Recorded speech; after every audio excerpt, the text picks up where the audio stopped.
வணக்கம். இன்னொரு அவசரமான ஒளிப்பதிவை இது யூடியூப்பில் விடலாம் என்று நினைக்கிறேன். முதலாவது, நாம் தமிழர் கட்சி சீமான் அவர்கள் பாடிய பெரியார் புராணம் திமுகவுக்கே சாதகமாக போகுதுன்ற என்னுடைய கணிப்பு. என்னென்றால், அந்த பல்கலைக்கழக பிரச்சனை, அந்த மாணவியில பிரச்சனை தொடர்பாக மிகவும் மோசமான ஒரு கருத்து மக்கள் மத்தியில் கொதித்தெழுந்து கொண்டிருந்த நேரம் திமுகவை பற்றி அவர்கள் புத்திசாலித்தனமாக திசை திருப்பி விட்டார்கள். ஒன்று, டங்ஸ்டன் அந்த சுரங்க தொழிற்சாலை என்று சொல்லி அதை போட போகிறாங்கள் என்று சொல்லி ஒரு புரளியை ஏற்படுத்தி மதுரை மக்கள் ஃபுல்லாக மதுரை அங்கே தமிழ்நாட்டு ஃபுல்லாக மதுரையை நோக்கி திரும்பி அது ஒரு பக்கம் திசை திருப்பினார்கள். ரெண்டாவது, தமிழ்நாடு சட்டசபையில் நடந்த இதில் தேசிய கீதம் ஆளுநர் படிக்காமல் வெளிநடப்பு செய்துட்டார் என்று சொல்லி திமுகவும் ஆளுநரும் சேர்ந்தா அல்ல உண்மையிலே நடந்தாண்டு அந்த சம்பவம் திசை திருப்பி. ஆனால் பல்கலைக்கழக பிரச்சனைகளுக்கு அவர்கள் அனுமதி அளிக்கல மக்கள் ஆர்ப்பாட்டம் செய்கிறது. ஆனால் அவங்கள் கனிமொழி அம்மா தலைமையில் போய் ஆர்ப்பாட்டம் செய்தாங்க. இதுவும் ரெண்டும் அந்த பல்கலைக்கழக மாணவிட பிரச்சனைகளை திசை திருப்பி அதை வேறு பக்கம் கொண்டு போயிட்டு, இந்த நிலையில் சீமான் அவர்கள் சொன்ன அந்த கருத்து அவர்கள் சாதகமாக பயன்படுத்தி இன்னும் மூன்றாவது ப்ளஸ் பாயிண்ட்டாக அவர்களை கொண்டு போய் கொண்டிருக்கலாம். ஆகவே திமுகவுக்கு இதில் நல்ல புத்திசாலித்தனமான ஒரு வேலையை செய்துட்டால் அதுக்கு சீமான் அவர்களும் கருத்தும் இப்போதைக்கு அந்த பெரியாரை பற்றி சொல்லியிருக்க தேவையில்லை, நானும் சொல்லியாச்சு. இது இப்போ அவர்களுக்கு நிறைய சாதமாக ஆகிட்டு.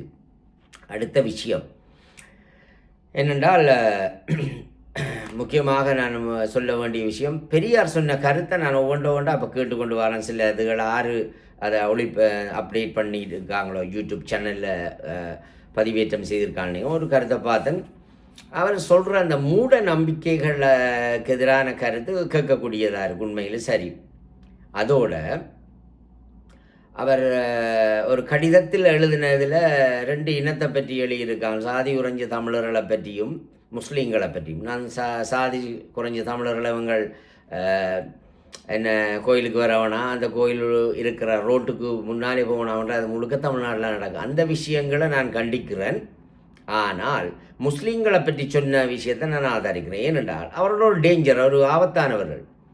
இலங்கையில் வந்து குடியேறினார்கள் சிங்களவனை பூக்க பிறகு. ஆனால் சிங்களவன் அவன் தமிழர்களை அடித்து கலைச்சி முஸ்லீம்களை அடித்து கலைக்க அவர்களை கொண்டு தமிழ் பகுதிகளில் முக்குகன் என்ற மன்னன் குடியேற்றினான். அந்த மன்னன் வம்சாவளி தான் முக்குகர் என்ற இனம் இருக்குது. தமிழ்நாட்டிலையும் இருக்குது, இலங்கையிலையும் இருக்குது. ஆனால் அவர்கள் செய்ததால் கடைசியாக அவர்கள் முஸ்லீம்கள் திட்டமிட்டு என்ன செய்தார்கள், பாகிஸ்தான் டெரரிசம், பாகிஸ்தான் ஒரு உலகத்தின் முஸ்லீம் டெரரிசம். அவர்கள் அடிக்கடி ஆலோசகர்கள் வந்து பள்ளிவாசலிலே மீட்டிங்குகள் நடத்தும். நான் பள்ளிவாசலுக்கும் சும்மா தமிழர் என்ற போர்வையில் போயிருக்கிறேன். அவர்கள் சொல்ல பார்த்தா ஒரு 30 வருஷத்துக்கு 50 வருஷத்துக்கு மேலே திட்டமிட்டாங்க. அவங்க சொன்னதுதான் இப்போ நடந்து கொண்டு ஒவ்வொரு நாடையும் முஸ்லீம் நாடாக்குற, முஸ்லீம்களாக மாற்றணும், அப்படி இல்லைன்னா அவர்களுக்கு எதிரான நடவடிக்கை செய்கிற இதை இலங்கையில் செய்தார்கள். சிங்களவனோடு சேர்ந்து கடைசியாக முழு வேலை வாய்ப்பையும் எல்லாத்தையும் எடுத்துக்கொண்டு தமிழினத்தை முற்றாக அழிக்கும் வரையும் அவர்களால் செயற்பட்டார்கள். மஹிந்த ராஜபக்சட ஒரு ஆலோசகரும் காத்தாங்குடி கிழக்கு மாநிலம், தமிழீழத்தில் உள்ள கிழக்கு மாநிலம் மட்டக்களப்பு மாவட்டத்தில் உள்ள காத்தாங்குடியில் இருக்குது. அதில் இருந்தவன் தான் அது.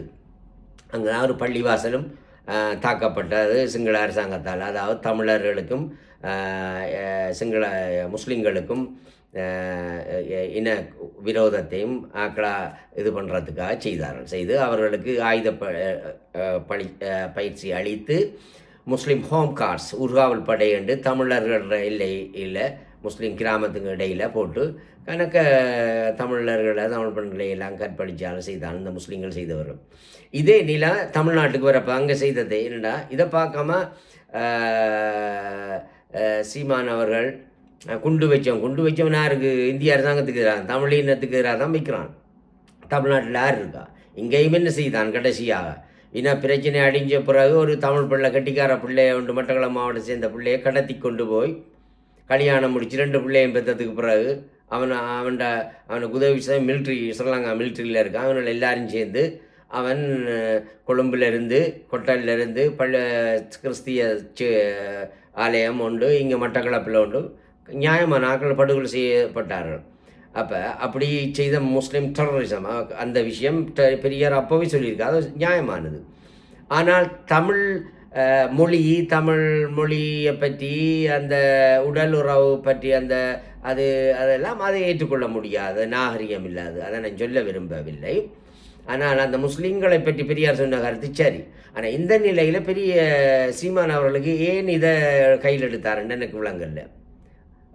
இதான் முக்கியமான ஒரு பிரச்சனை. திமுகவும் இருக்க, மீண்டும் சொல்லி முடிக்கிறேன், திமுகவுக்கு எதிராக நடந்த அந்த பல்கலைக்கழக பிரச்சனை அது முழுக்க பெரியார் புராணத்தை பாடி கடைசியாக எல்லாம் பிள்ளையாக போய் கொண்டிருக்கிறது. ஓகே. ஆனால் அந்த பல்கலைக்கழக மாணவிய பிரச்சனைகளை தொடர்ந்து மற்ற அவன் பரன்குமார்ன்றவன் கணக்க ரவுடிகள் கொலை நடக்கிறது, சரணடைஞ்சவர்கள் தப்பியோடினான்னு சொல்ல வச்ச இது முழுக்க கொண்டு வழக்கு தாக்கல் செய்து இந்த தமிழ்நாட்டில் ஸ்டாலின் ஆட்சி ஒழுங்காக நடத்தல, எமர்ஜென்சி அதாவது கலைக்க ஒன்றுமென்று சொல்லி சீமான் மற்ற கட்சிகள் சேர்ந்து போகிறத விடுத்து பெரியார் புராணத்தை பாடி கெடுத்து விட்டீங்கள்.